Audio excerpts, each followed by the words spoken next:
that their hearts live the dhikr of Allah. وَلَا يَكُونُوا كَالَّذِينَ أُوتُوا الْكِتَابَ مِنْ قَبْلِ. And so you do not become like those nations before you who received the book before you. Those people's hearts were dead. The risala could be the message, or could be the messenger. وَالنَّبِيُّ الْأَكْرَمُ صلى الله عليه وسلم himself is the risala. Disbelieving in him is disbelieving in the whole risala. They should not be like the people who received the books before. When the book was revealed, their hearts were alive, but then after certain time elapsed, فَطَالَ عَلَيْهِمُ الْأَمَدُ فَقَسَتْ قُلُوبُهُم. Their hearts went back to dead. They were spiritual, and now after certain time elapsed, they became ritual. Well, this is not just limited to our nation. Al-Quran al-Kareem is warning us not to be like them. And that's why it's asking us at the beginning, which means, isn't it time for those who believe to now live the dhikr of Allah in their hearts? Al-dhikr is not necessarily words that you utter. La. Al-dhikr in the Arabic language is opposite of ghafla. Ghafla means absenteeism from dhikr. 124,000 Nabi Allah sent to this humanity. One after the other. One after the other. Why? So the message, the soul of the message, the spirit of the message doesn't die and it becomes ritual. The Anbiya come and they irrigate that message with their blood sometimes to give it life again. But in our ummah there is no Anbiya after Rasulullah sallallahu alayhi wa sallam. And Nabi al-Akram sallallahu alayhi wa sallam says in the authentic hadith Tirmidhi narrates, Al-ulama'u warathatul anbiya. The Rabbani scholars. Al-ilm here, or ulama, doesn't mean knowledge. Google has more knowledge than the ulama. If we're talking about Anas, Maulana Google. Well, now today people, that's where they go. To Mufti Google or Maulana Google. Well, the Maulana Google may say the truth or may say a lie. You never know. And Maulana Google gets everything. Shaitani stuff and Rahmani stuff. Al-ilm is not gathering information. Al-ilm is realization of the haqq of information. Al-Nabi sallallahu alayhi wa alihi wa sallam left us. The hadith is narrated by Al-Tabarani, with Tirmidhi, partially by Muslim as well, with an authentic sanad, known hadith. In fact, it may amount to tawatur. قال رسول الله صلى الله عليه وآله وسلم تركت فيكم ما إن تمسكتم به لن تضلوا بعدي. في رواية لفظ أبدا. This riwayah does not have أبدا. I am leaving you that if you hold on to it, you will not be misguided after me. What is it, Ya Rasulullah? One of them is greater than the other. Kitabullah, the book of Allah. Hablun mamdudun min al-ardi ila as-sama, a rope that extends from earth to heavens. Then he says, وَعِتْرَتِي أَهْلُ بَيْتِي. But he didn't stop here in this riwayah. He goes and says, sallallahu alayhi wa alihi wa sallam, وَلَن يَتَفَرَّقَا. And the book, the first weight, and the itra, Ahlul Bayt, the second weight, they are inseparable. They will not be separated. If you want to look for the Quran, go to Ali. And if you want to see Ali, go to the Quran. That's what it means. وَلَن يَتَفَرَّقَا. They are inseparable. Hadith is Sahih Muslim. I'm not bringing you any weak hadith. I don't bring weak hadith. Not now, not before, not never, inshallah. No, this is deen. It's not a game. It's not a joke. He clothed Ali wa Fatima wal Hassan wal Hussein, and then himself sallallahu alayhi wa alihi wasallam, and he took his hand out of the wrap and he said, "Oh Allah, those are Ahlu Bayti, فَأَذْهِبْ عَنْهُمْ الرِّجْسَ." Oh Allah, purify them and elevate them. What an honorable cloth and cloak that cloaked those people. Huh? They are inseparable. وَلَنْ يَتَفَرَّقَا. Until when? حَتَّى يَرِدَ عَلَيَّ الْحَوْض. Until they come to me, I'm waiting for them at the basin in the hawd on the day of judgment. Did he stop here? No, he didn't. What did he say also? Hadith al-Sahih, huh? He says, فَانظُرُوا كَيْفَ تَخْلُفُونِي فِيهِمَا. See how you treat them both after me. How you treat the Quran and how you treat the Itra, Ahlul Bayt. Like, I don't want to go to Karbala to talk about death, because death itself will die, but Al-Hussein will never die. Death itself will taste death. Like Al-Hussein Shaheed, he will not taste death. A Shaheed is born the day he dies.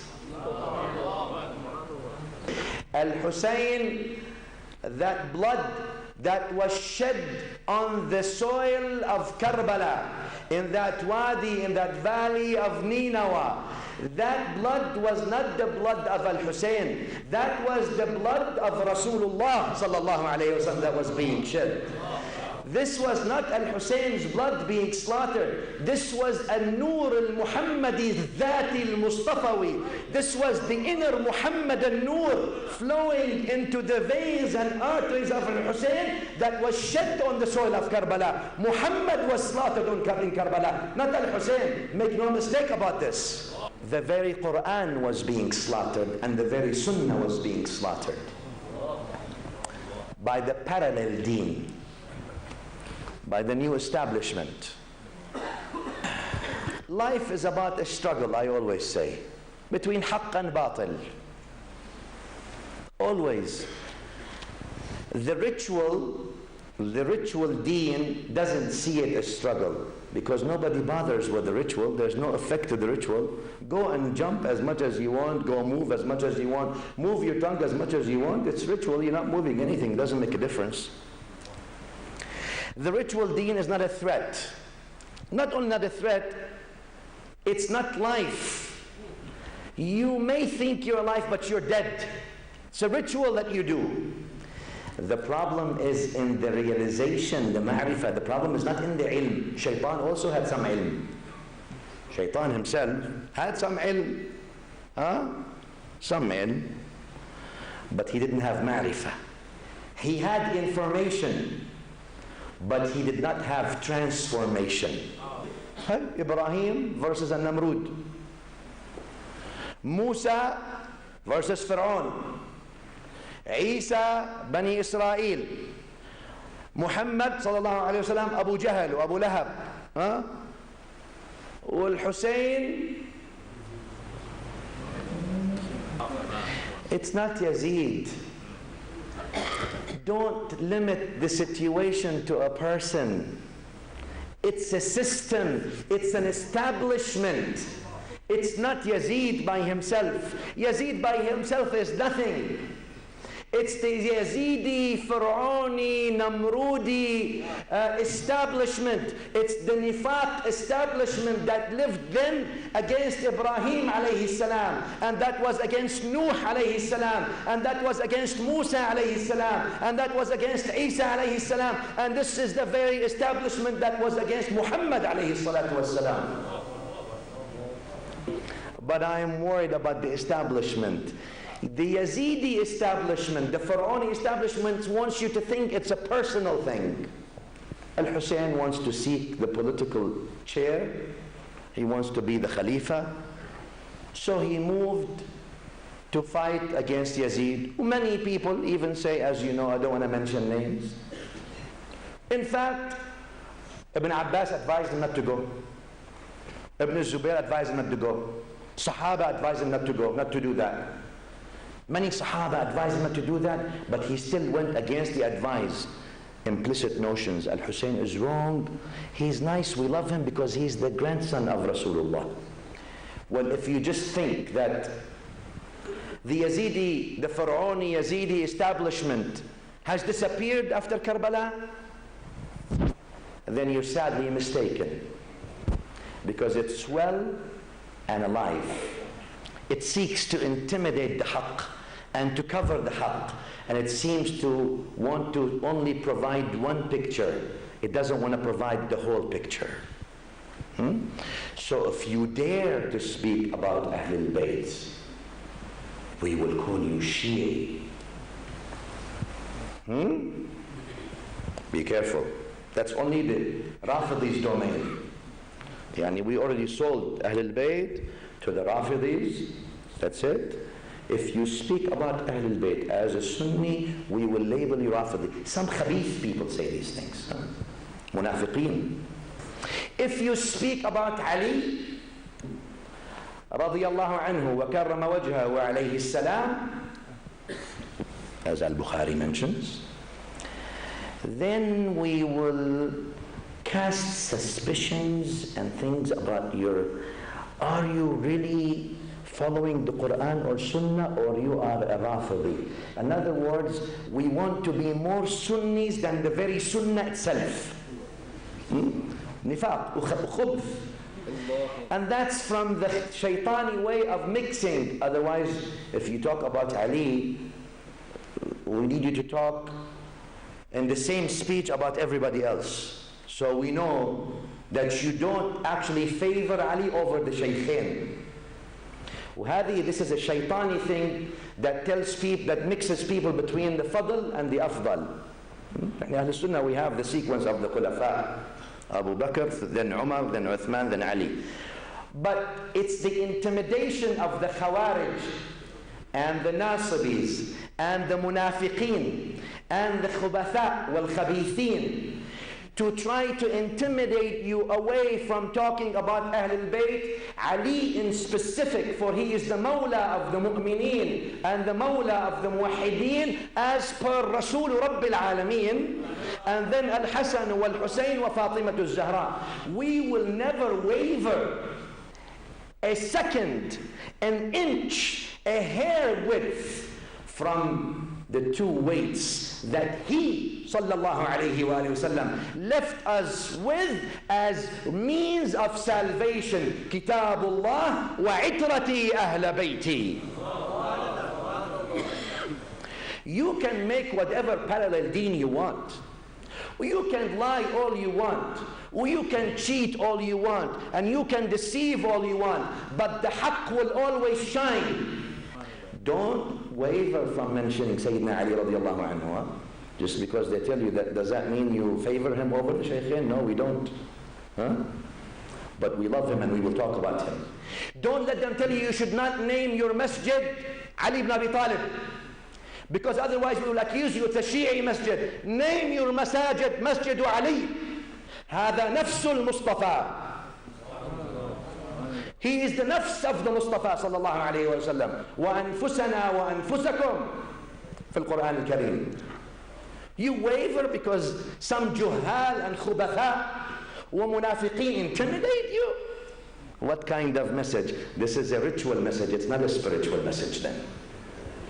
This is an establishment message. It's not the revolutionary message. It's not the living message. It's not the reviving message. The reviving message, you stand on the haqq. We need to name our masajid, the masjid of Sayyidina Ali radiallahu anhu, Amir al-Mu'mineen, without anything. Masajid of Ahl Sunnah wal Jama'ah. Masjid al-Imam al-Hasan, Masjid al-Imam al-Hussein. Just like we have Masjid Sayyidina Abi Bakr al-Siddiq, wa Masjid Sayyidina Umar, wa Masjid Sayyidina Uthman, wa Masjid Sayyida Aisha radiyallahu anha al-Mu'mineen. Don't let the khabith ever cover the tayyib.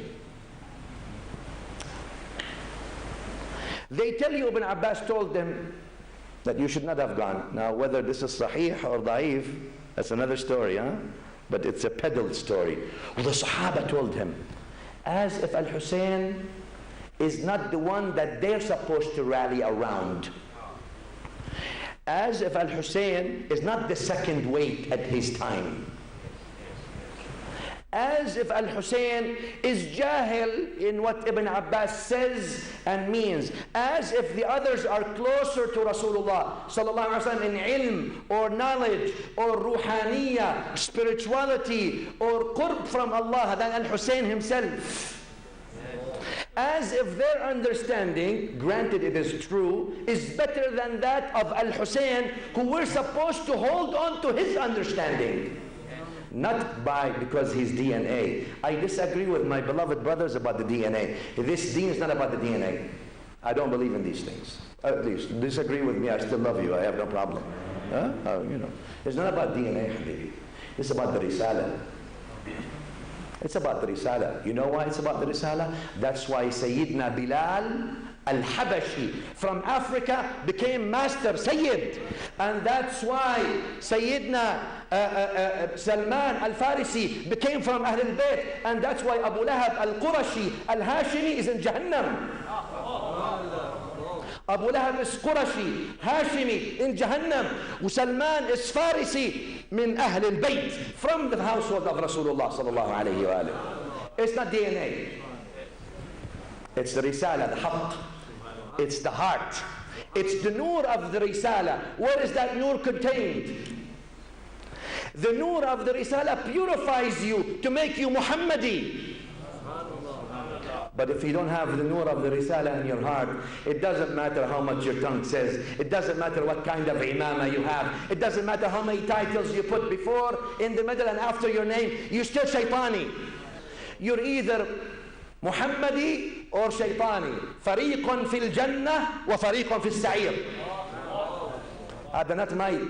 Not my division. This is what the Quran told us.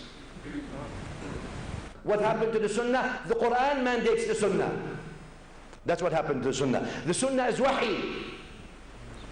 And when the Nabi sallallahu alaihi wasallam tells you, I left you the Quran, which is the greatest weight, he's telling you the Quran mandates the Sunnah. So that means he left you the Quran, the Sunnah, and then the I'tiraf. That's what he's telling you. What, do you need explanation? Doesn't the Quran say, ما أتاكم الرسول فخذوه? Doesn't the Quran say, من يطيع الرسول فقد أطاع الله? Doesn't the Quran say, إن الذين يبايعونك إنما يبايعون الله? We just want to go in circle to dilute what Rasulullah sallallahu alaihi wasallam told us, because it doesn't appeal to some people's understanding and hearts. The hearts don't like to accept. How come they are? How come Ali wa Fatima wa Hassan wa Hussein? No, we have to put it down. We have eliminate, take them out of the equation. Just say Quran and Sunnah. Don't say Atrati. Allah. This is censoring Rasulullah sallallahu alayhi wa sallam, what it is.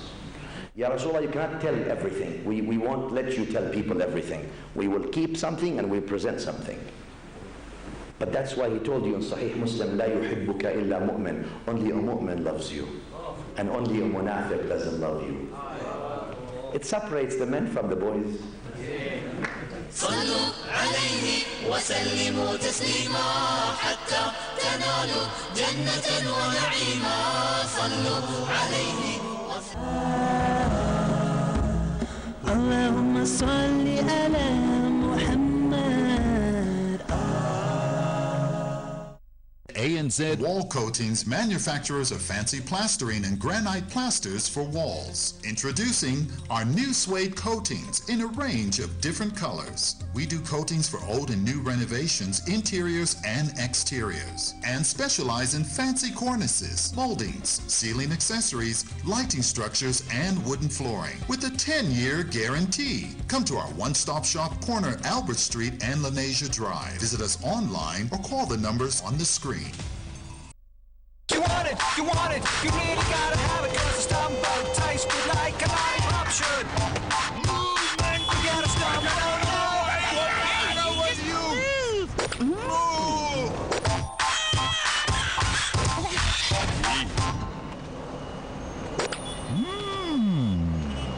Speak to the stumble.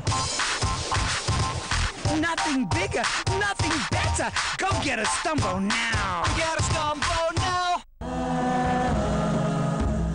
اللهم صل على محمد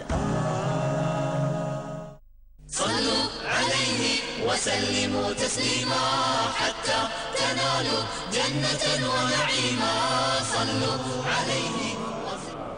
Al-Hussein had to go. Many things. Number one, economy. What do you mean economy? You know, in the time of the Khulafa radiallahu anhum, Sayyidina Abu Bakr, Umar, Uthman, Ali, the treasury was for the Ummah. In the time of Yazid, the treasury was for Yazid, and the Ummah takes the bits. You know how some people nowadays, it's not far, I said the Yazidi establishment is always there. The Bayt al-Mal was for the Ummah to benefit from. In the time of Yazid, Bayt al-Mal became for Yazid's family. The Khalifa, Abu Bakr, wa Umar, wa Uthman, wa Ali, the Khalifa al-Rashid, used to live in his own home that he had before, or maybe in his little place in a masjid. Like in the time of Yazid, palaces were being built. By which money? By the money of the Muslimin. The Yazidi establishment, the first thing they took a hold of the money, of the whole treasury of the Ummah. What did they do with this? Just they spend it on themselves? That's fine, maybe you say. No, they actually paid to destroy the Ummah from this very money. There was an unholy matrimony, I always say. Unholy matrimony between political tyranny and religious tyranny. It's not only at the time of Yazid. There's always political tyranny and religious tyranny. And I always maintain, that's my opinion, you can disagree. And I still love you if you disagree, I have no problem with that. My heart is big enough for disagreement, I'm a big boy. Religious tyranny is much worse than political tyranny. You see, political tyranny kills maybe, steals, takes the money of the people, do dhulm, injustice to people. Religious tyranny does all that in the name of God. The army that was fighting Al-Hussein were not kuffar. They had big beards, imamas. In fact, many of them, as we have narrations out, they used to pray Fajr in the masjid. And when they killed Al-Hussein, they declared Allahu Akbar. And they did takbir. He was fighting the establishment that was a joint unholy matrimony of fooled masses, financed by political tyranny and mobilized by religious tyranny. That religious tyranny is about rituals, it's not about spiritual. It's very strong on keeping the rituals because that maintains its position. But it is very adamant on preventing the spiritual because that will take it out and remove it. If you do tasbih with the praise of the Yazidi establishment, you're given opportunity. If you don't, you're deprived. The kursi of khilafah that Abu Bakr radiallahu anhu sat on should not be dirtied by someone like Yazid. Al-Hussein had an obligation to purify that maqam and that position from people like Yazid. Remember the woman that came to Sayyidina Umar in his khilafah when he was the Khalifa, and she argued with him publicly and told him, you know, you're wrong, this is the right thing. And Umar radiallahu anhu said, the woman is right and Umar is wrong. Remember that? Did Umar kill the woman? Did Umar send his forces after the woman? Umar actually in front of everybody radiallahu anhu said, the woman is right and Umar is wrong. And alhamdulillah that Allah made from the ummah of Muhammad someone who corrects the mistakes of Umar. That's Umar. You think you could disagree with Yazid? Oh, he only threatened the small people. No. Open Sahih Muslim, والبعفو Bukhari, and you'll see the hadith of Abu Hurairah radiyallahu anhu. He says, حفظت من رسول الله صلى الله عليه وسلم وبث في رسول الله صلى الله عليه وسلم وعاءين. I got from Rasulullah صلى الله عليه وسلم two kinds of knowledge.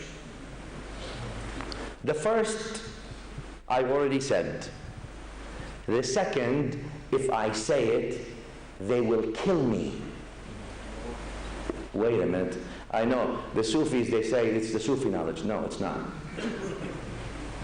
Of course it's not. Huh? What do the Muhaddithin say? Ibn Hajar, as he says in Fath al-Bari, he says it's the information about the tyranny of these people of Bani Umayyah, the Yazidi establishment that came. If Abu Hurairah had said anything about it, they would have killed him.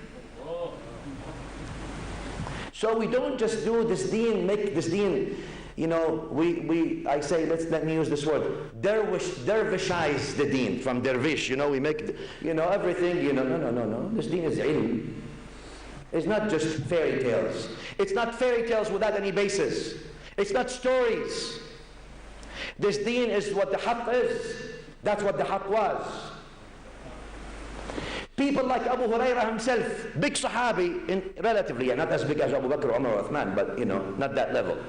But narrator, Rawiya, he narrates, he's known. 6,000 ahadith almost we have from him. Radiallahu ta'ala anhu. In that atmosphere, Abu Hurairah, the known Sahabi, the one who narrates from Rasulullah, was fearful about his own neck. Those are the fear atmospheres that were there. That the Sahabi like Abu Hurairah, who's famous and known, would fear his own neck from being slaughtered. Civil liberties were rolled. Only that? No. That's why Hussein only went, because people couldn't even speak, even Sahaba couldn't speak, because otherwise they're going to risk being killed. No, more. What do you mean more? Forget the politics that they changed, forget the economy that they robbed, forget the civil liberties that they took away and rolled back. The very deen was being changed. The very deen of Muhammad sallallahu alaihi wasallam was being changed. Is this my claim? No, take my claim and throw it against the wall. My words mean nothing. Rasulullah words mean, not mine. Hadith Rawat Tabarani and others, the hadith is Hasan, hadith Abu Dhar radiyallahu ta'ala anhu. He says, An-Nabiy sallallahu alayhi wa sallam said, أول من يبدل سنتي رجل من بني أمية. The first person who will change my sunnah, a man from Bani Umayyah. Most of the scholars said Yazid. Ya Rasulullah, your very sunnah is going to be changed. They will try to change my sunnah. There are many people good from Bani Umayyah. Obviously, I'm talking about the Sahaba. Sahaba are a different story, different level. Sayyidina Uthman bin Affan was from Bani Umayyah radiallahu ta'ala anhu, and he's a big Sahabi, third righteous Khalifa. And there are many pious people from Bani Umayyah, and back in history, until now I know them, and many of them are friends of mine, and they're pious people. Some of them are awliya of Allah, that passed away. May Allah have mercy on them. It's not generalization, that's not what we're talking about. And Nabi sallallahu alaihi wasallam did not generalize. The first one who will change my sunnah, he says, أول من يبدل سنتي. Tabdeel of the sunnah. This is not just economy. He's not just robbing you from your time. He's not just robbing the ummah from its money. He's not just robbing the ummah from its pride and dignity. He's not just robbing ummah from its civil rights so the Sahaba are fearful. He's robbing the ummah from the very sunnah of Rasulullah. He's robbing the ummah of the very iman and deen. That's why the hadith in Muslim, Sahih Muslim, Abu Sa'id al-Khudri, when the Umayyas now change the Salatul Eid, the khutbah before the Salah, they made the khutbah before the Salah. The Salah is supposed to be first and then the khutbah. That's the sunnah of Rasulullah sallallahu alayhi wa sallam. Umayyas hadith in Sahih Muslim, look it up. So you don't say I don't bring you fairy tales here. Abu Sa'id al-Khudri, he tells the person who's going to do the khutbah, he says, you know, this is not the righteous thing to do, this is not the sunnah. He says, Ya Aba Sa'id, قَدْ ذَهَبَ مَا كَانَ هُنَاكَ. What you're talking about is already gone. That's old days. The Sunnah of Rasul, yani basically, the Sunnah of Rasulullah sallallahu alaihi wasallam is already, that's old stuff. Forget it. قال والله, Abu Sa'id tells him, Wallahi, what I know is better than what you do. Not only that, Sayyidina Ali radiallahu anhu, the fourth righteous Khalifa, his cursing was a popular thing on the very mimbar of Medina. And that's in Bukhari as well, huh? So you're telling me where it is? It's both, one in Bukhari, one in Muslim. Fourth righteous Khalifa. I am from Ali, Ali is from me. من كنت مولاه فعلي مولاه لا يحبك إلا مؤمن. From the Sahaba of Badr, from the Sahaba of Uhud, cursing, initiating the people at that time. They initiated the curse of Ali as an institutionalized practice on the manabir of the Muslimin. I am saying these things not because it makes me happy. It makes me very sad to even remember these things. The Yazidi establishment today, who try to distort the message of Al-Hussein to make you think Al-Hussein went for a chair to be the political leader of the Ummah. Al-Hussein was sitting in Medina listening to his own father, the fourth righteous Khalifa, being cursed on the manabir. The very Sunnah being changed in front of him. Look up Sahih al-Bukhari, Hadith al-Zuhri. Look up Anas bin Malik, what he says. In his old days, before he died, see the tears. The tears of Anas are still in Bukhari. Al-Zuhri says, دخلت على أنس بن مالك في دمشق. I entered Damascus, one of the masajid in Damascus, the capital of the Umayyas at that time. I saw Anas ibn Malik crying, يبكي. Sahabi Anas ibn Malik. يبكي. Why are you crying? I told him. Hadith al-Bukhari. He says, I don't recognize anything of this deen anymore except the salah. Everything you people changed, the people here changed. وَهَذِهِ الصَّلَاةُ قَدْ ضُيِّعَتْ. Even the salah you altered it and now changed it. Al-Hussein did not go, even you can say, you can argue, okay, the political leadership was corrupt, he didn't say anything. The economical leadership was corrupt, he didn't say anything.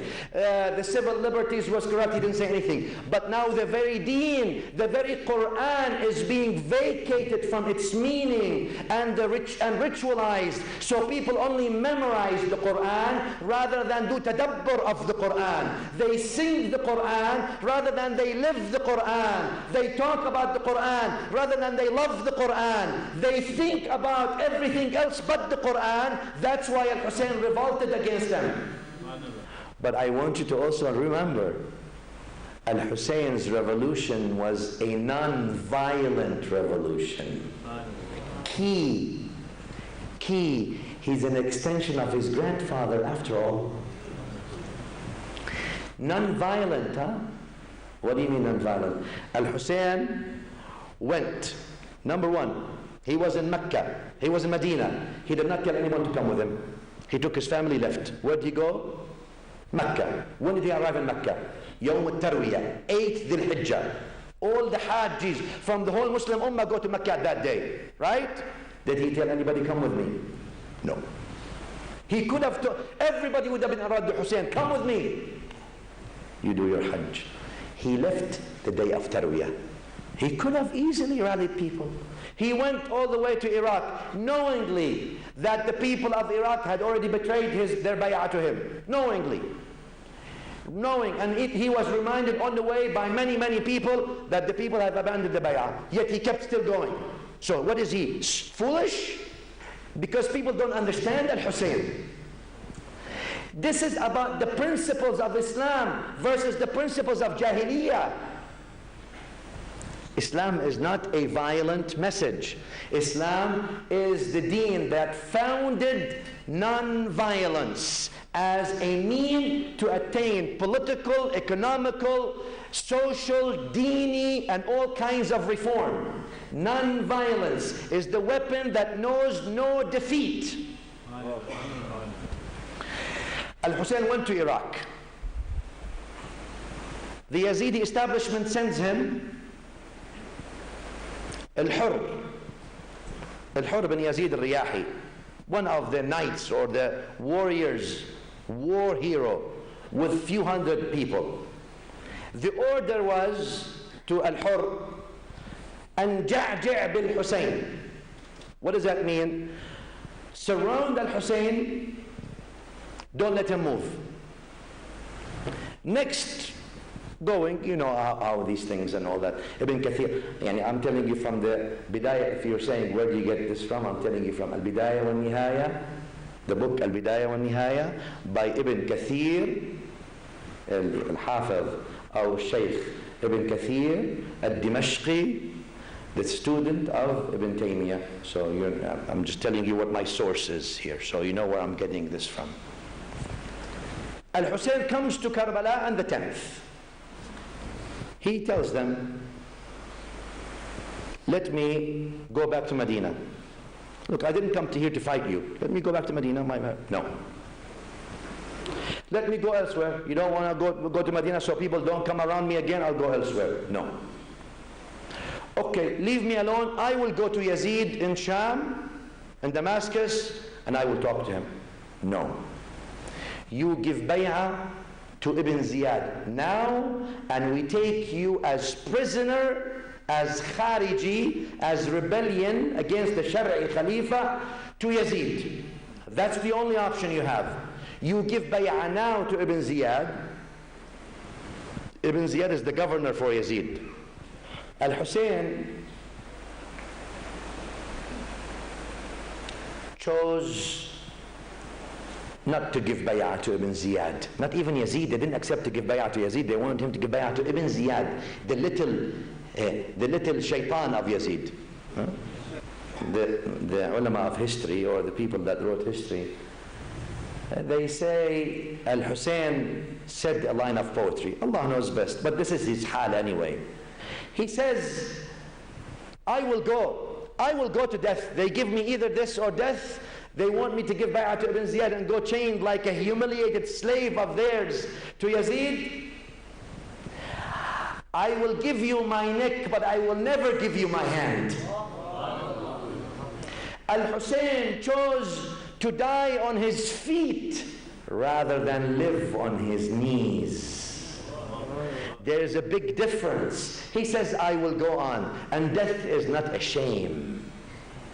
أنا إن عشت لم أندم. If I survive this, I would not regret my life. وإن مت, if I die during this, I am not blamed. Then he said, كفى بك ذلا أن تعيش وترغم. It is enough for you that you are, it's enough humiliation for you, indignity, that you live humiliated. That's not a life that the free look for. Huh? That's not the life that the free look for. Yes, they killed Al-Hussein. He scares them while he was dying and after his death. Even the mention of Al-Hussein scares them today. Today. So you're gathering talking about Al-Hussein, it scares many people. We're talking about Hussein, we don't talk about Shia stuff. صلوا عليه وسلموا تسليما حتى تنالوا جنة ونعيما صلوا عليه اللهم صل على محمد.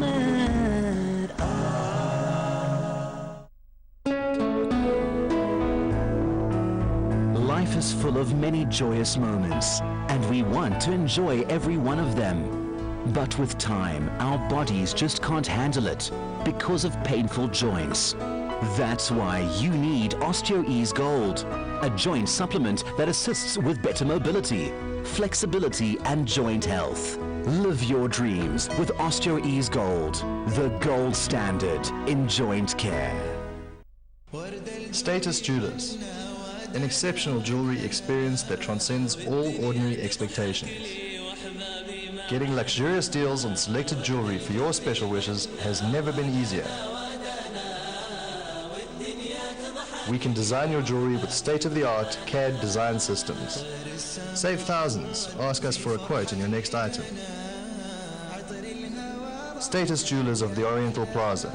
Come in and experience the majestic beauty of our best jewelry designs and collections. To build your wealth, start with a strong foundation of Oasis Crescent unit trusts. These Sharia-compliant long-term savings vehicles have a consistent track record, allowing you to select from the equity, property, or income asset classes. The benefits of these highly regulated and transparent funds include daily liquidity, easy to redeem with no redemption costs, no minimum investment period, no management company initial fees, and a low-risk investment management philosophy. For more information, please visit oasis.co.za or contact Oasis Crescent Advisory Services on 0860 100 786. Invest in your future. The Oasis way, the compliant way. Jad Doors offers the finest in exclusive door design. From standard to custom-made designs, we give you wooden doors and windows, sliding doors, folding doors, frames for all your interior and exterior design plans. Come visit us at our showroom. We bring to you innovative products and designs to suit your requirements. We also provide the wholesale trade sector with high-quality, locally manufactured products. Jad Doors. Call us or visit our website today. Throughout history, there have been many champions of flavor and taste, but Jimmy's still reigns supreme. Our Killer Grill's menu boasts the sauciest steaks, spicy and tender chicken dishes, beef burgers. We are leaders in explosive and flavorful taste experiences, resulting in amazing journeys of delight. Try us for our superior taste, adding excitement and zest to your life. New restaurants open countrywide. Jimmy's Killer Grills, the addictive taste. اللهم صل على محمد صلوا عليه وسلموا تسليما حتى تنالوا جنة ونعيما صلوا عليه. Don't think that by killing Al-Hussein, they killed the soul of Al-Hussein. Al-Hussein had to die to irrigate the tree of Risala, so that Risala goes back and ignites from ritual back to spiritual. The reason you're enjoying many things in the deen today, and that the deen, Allah preserved the deen, is because of the sacrifices such as Al-Hussein. That blood of Al-Hussein that was shed, that Muhammadan blood that was Nurani, that was on the soil of Karbala there, they stepped on. That blood lit fire from under their feet. It moved the world from under those Umayyad tyrants. It changed and it illuminated heavens for generations to come. Today we look at Al-Hussein and we imbibe from his nur. Don't be sad, the poet says. لَطَالَمَا رَقَصَتْ عَلَى جُثَثِ الْأُسُودِ كِلَابُ. Don't feel sad. Oftentimes in history, dogs have danced over the dead body of lions. Oftentimes it happened. لا تحزنا لغدر الزمان. Don't feel betrayed by the deceit of time sometimes. لكن لا تحسبن برقصها علت على أسيادها.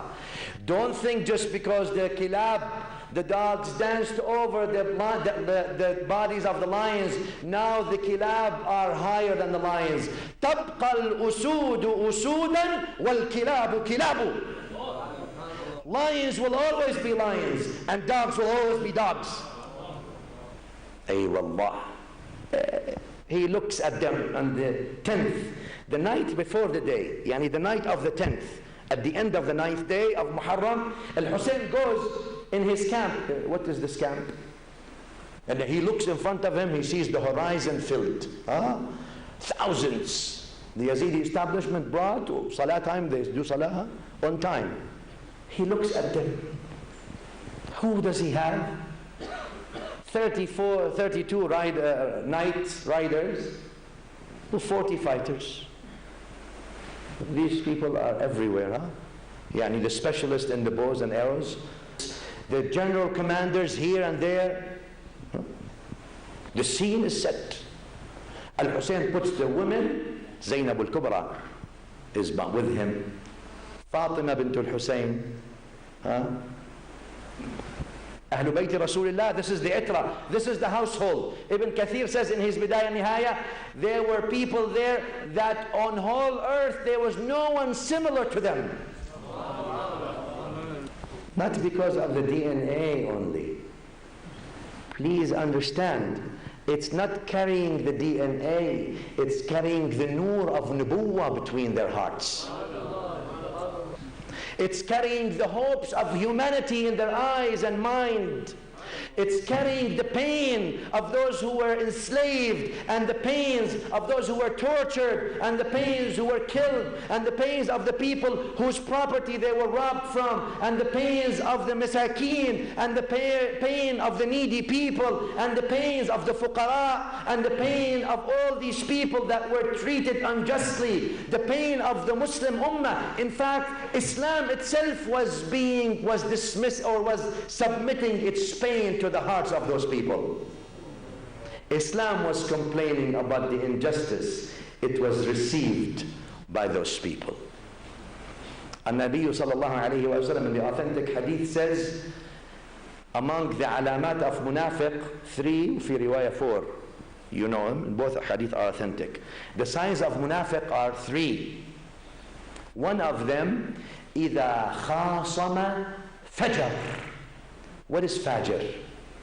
Fajr is beyond vile and filthy. Yani, sometimes the deen may stop you from doing something. Sometimes the deen doesn't stop you. You don't care. Halal, haram, you don't care. But then your ethnicity may tell you, he's from my tribe, let him go. Maybe your humanity. Fajr is the one that observes no limit. They will do anything. Nothing is sacred to them. Nothing is honorable. There's no honor whatsoever. Anything. Al-Hussein knew he was dealing with some fujjar. He put the women behind. They are the daughters of Rasulullah sallallahu alayhi wa sallam. Yani Zainab aqilat bani Hashim, aqilatul Hashimiyat. She is the crown of all the Hashimi females. Zainab is there, Fatima, Zainul Abidin, everyone is there. Al-Hussein put them in the back tent, and they put fire from the back, so they don't come and fight them from the back where the tents of the female, the daughters of Rasulullah are. And the men stood in the front fighting, so the Yazidi army do not come and confiscate or take hostage the women of Rasulullah sallallahu alayhi wa sallam. Like in the night, still they did not fight during the night. The night of Al-Ashir, the night of Ashura, Al-Hussein is going through the camp. You hear all these 72 people, they know they're dead. It's inevitable. The army is surrounding you from everywhere. Thousands of them. I mean, you can be hero, but no matter how much of a hero you are, there's simple mathematics at the end of the day. Those people were not worried about what we think is victory. Victory to you or to some of us may have meant that they are victorious over Yazid. Their victory was to deliver the message to you today. And they did. They knew they're going to die, but they had to give a message. They were not given any other non-violent option. He goes, and I want to throw some names to you so you remember those names of those heroes of Islam that people don't talk about. Habib bin Mudahir, Muslim bin Awsajah. He says to them, look, inna layla qad ghashiyakum fattakhidhuhu jamala. Look, you all gave me bay'ah, 72 of you, fighters. That's all. I now relieve you from your bay'ah. Now the darkest hour of the night, take your families, go. Go before the morning. And you are now legally relieved from my bay'ah. Done, go. Some of these people who, when they heard the word go, their eyes started to water. Yabna Rasulullah, O son of Rasulullah, what do you want us to tell your grandfather when we meet him? Inna talaqna zawjatina. We already divorced our wives. And wallah, by Allah, we will fight and die between your hands until you are pleased, O son of Rasulullah. Not everyone that is a man. There are many males, but there are few men. That's why Allah said in the Quran, مِنَ الْمُؤْمِنِينَ رِجَالٍ. He didn't say مِنَ الْمُؤْمِنِينَ ذُكُورٍ. He sees Zainab al-Kubra, al-Hussein. He tells her a few words that are nice. Ibn Asakir narrates some of them. Dunya with humiliation, dunya with people who want to change the deen. This kind of life is not worth living. He says, يا دهر أف لك من خليلي كم لك بالإشراق والأصيل من صاحب وطالب قتيل. You know, you don't have a friend. Those who love the dunya are not your friends, you still kill them. And those who don't love the dunya, they still die anyway. So what's the difference? Let's die an honorable death. He says, look, have patience. I am going to die. You need to have patience. اعلمي أن أهل الأرض لا يبقون. Know that the people on earth will not live forever. And you have in our grandfather and our father the best of examples. He looks at them, he goes out on the 10th before the martyrdom, and he tries to talk to them. He tries to, let me come and speak to you. Let's talk about this. Let's not take it to the blood. Let's talk about this Quran, Hadith. Those people don't want Hadith. Those people want Khabith. They're not Ahlul Hadith, they're Ahlul Khabith. Al-Hur, the one that was sent, Al-Hur in the Arabic language means the free. That's the name, but his name was Hur. He was among the commanders of Yazid. The real warriors, they fight people their own match. That's just a code among the warriors. The honorable people. Also, if there's someone honorable like this, okay, you would scare him, but you don't want to fight him. That's what Al-Hur thought. Al-Hur turned to Amr ibn Sa'd, said, أَمُقَاتِلٌ أَنْتَ هَذَا الرَّجُلُ? Are you serious? You're going to try to fight him? He says, of course. He looked right. He saw the armies. He looked left. He saw Al-Hussein and 72 people. He kicked his horse with his foot, and he went straight to the other camp. On the horse, got off the horse, went to Imam Hussein. Assalamu alayka ya Aba Abdullah. Allow me, O son of Rasulullah, just like I was one of those people who surrounded you and put you under siege before, to die between your hands. So I can do kafara of what the sin that I have committed. I did not know it will reach to here. And Imam Hussein told him, you fight on your horse. And then he told him, ما أخطأت أمك إذ سمتك حرا.